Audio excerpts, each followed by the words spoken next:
So Matt, how are you? Doing well, how are you? Good, good. So I mean, I know that game in South Florida was not a good night for anybody shooting the ball, but everyone came back at ECU and improved and played well. You had a good game, obviously, at ECU. What was kind of feeling good, and what did that do for the team to come back and have a performance like that? I think it was good. I mean, we shoot every day. We work hard on our shots day after, come early. So I mean, to get it finally going after a game like South Florida where we shot felt really good.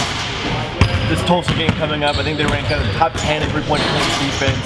What makes them so good on the perimeter defensively?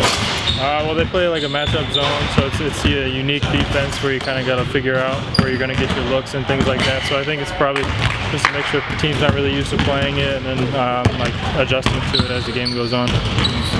Day's on a big night, but how important is it going to be trying to move the ball movement inside-outside play against this kind of defense? I mean, it's really important because if you kind of just stay stagnant, they're going to lock in on you and you're not really going to get a lot of open looks, so you got to move the ball and play together. I know the football team has had kind of these space game uniforms the past couple years. I know you haven't been here to see them, but maybe you've been vaguely aware that usually it's a football thing, but now basketball is getting in on the action. I guess you were part of the photo shoot before the season, so what was kind of your reaction when you saw you were going to have these special uniforms? Well, they showed them to us like 2 weeks ago when they first finally saw them. So I mean, they were really awesome when we saw them. I mean, they put a lot of time into it. I mean, the football ones are incredible, and I mean, it should be really nice to wear them.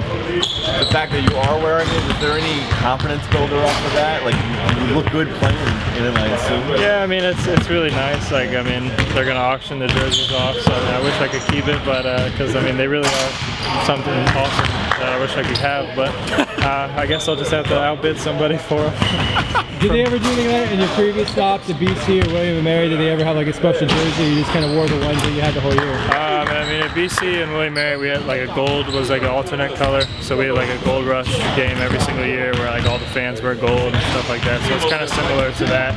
But I mean, nothing like a space game, for sure. How much, obviously they moved back the three-point line this year. Has that been an adjustment for shooters such as yourself? Is that maybe a bigger deal than maybe you thought it was going to be? Or how much do you think has that impacted shooting in general around college basketball this year? I think the most confusing thing is that there's two lines on the court. Is like you got to figure out which line you're like, oh, like the first line, or I got to make sure I get behind the second line, whereas before there's just one line. Or like when we went over and played in Spain, like there was only one line and there was the international line, so there's no confusion of whether you were behind the right line or things like that, and so I think that can get confusing for people for sure. And then I mean that's might be why percentages are down and things like that, just because you're kind of something extra on your mind when you think like, am I behind the line, is my foot on the line, things like that. So and then when you get behind it, like if you were a step behind the old line, like you're at the FIBA line, but now like if you're a foot back, you're at the NBA line. So I think every shot's just farther back now, and that's causing percentages to go down.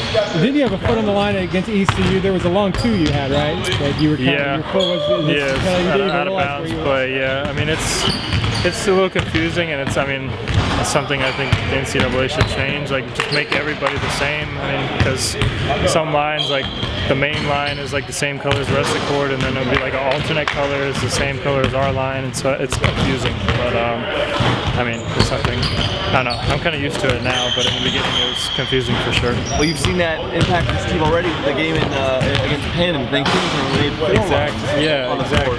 How crazy, just going back there, how crazy was that? Yeah, I mean, they got to figure that out because, I mean, it's just like, it's supposed to be a big tournament and you got 4 lines on the court. Like, there was a high school line on the court. Like, I mean, I guess if you have high school games there and things, but if you're going to have a college game, like, it's really confusing for the players because, I mean, most of the time people just get back to the farthest line just to be safe, and then you're just shooting.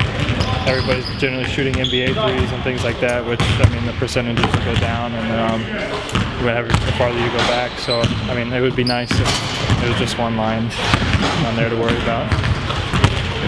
Appreciate it. Thanks a lot, Matt. Thank you.